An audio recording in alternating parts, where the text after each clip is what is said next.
we saw maybe a bit of the coming out party for Josh Berry at Bristol. I mean, he led a lot of he was very strong there. Got a 12th place finish, but again, I think this is one of those guys you look at, Pete, and say, maybe he didn't have the experience in saving tires, and ultimately that hurt his finishing position. Well, the story for me for Josh Berry is this, Brett. I have no qualm at all about his talent as a race car driver. I mean, again, this was the super sub last year in the Cup Series. He ran all those races for Junior Motorsports in the Xfinity Series, all his late model experience and such. The question I always have for anybody in the Stewart-Haas Racing camp is, what's going to be different this year that wasn't working so well for them last year? It's not the 4-car in terms of the driver of the 4-car. It's, can that car get back to anywhere close to where it was when Kevin Harvick was behind the wheel of that car? It started out great this weekend. To your point, Josh was on the outside of the front row. There was speed in the race car. He ran near the front of the field, finished outside the top 10. But again, my question always across the board for Stewart-Haas Racing this year early on is, has this team been able to figure out what's been plaguing them for the last couple of years?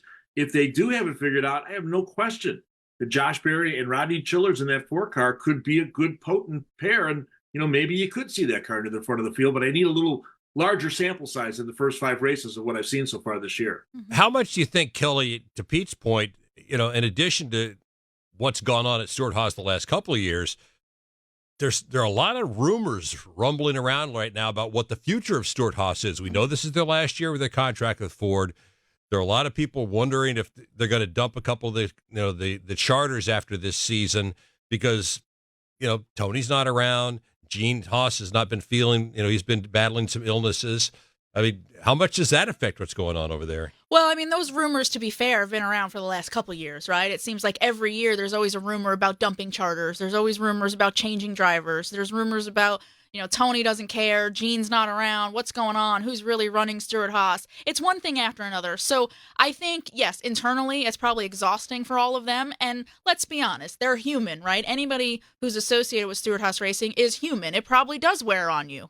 As far as, though, talking about the drivers, I don't think it affects the drivers. And if we're specifically talking about Josh Berry, I think, to tie it back to his performance at Bristol, I think it's one of those things where, listen, Cup racing is hard, and Josh admits that. Cup racing is hard. It's quite an adjustment to go from the Xfinity Series to the Cup Series, but we've mentioned here in this segment that the car has speed, and something Josh was, really good about this weekend was explaining that, listen, the car has speed, we have potential, we're just not executing. Josh is making mistakes. He's speeding on pit road. He's spinning out in qualifying. So not qualifying well means that they're in the back of the pack, so they're not getting stage points, which means they don't have track position. It all starts to snowball. But when the car has speed and they execute and they qualify well, like they did at Bristol, look, he can go out, lead laps, and he runs well. So I think all of those outside distractions that you're talking about, yeah, maybe it wears on the people in the building. I think for the drivers, I'm not so sure, though, that really has much to do with performance.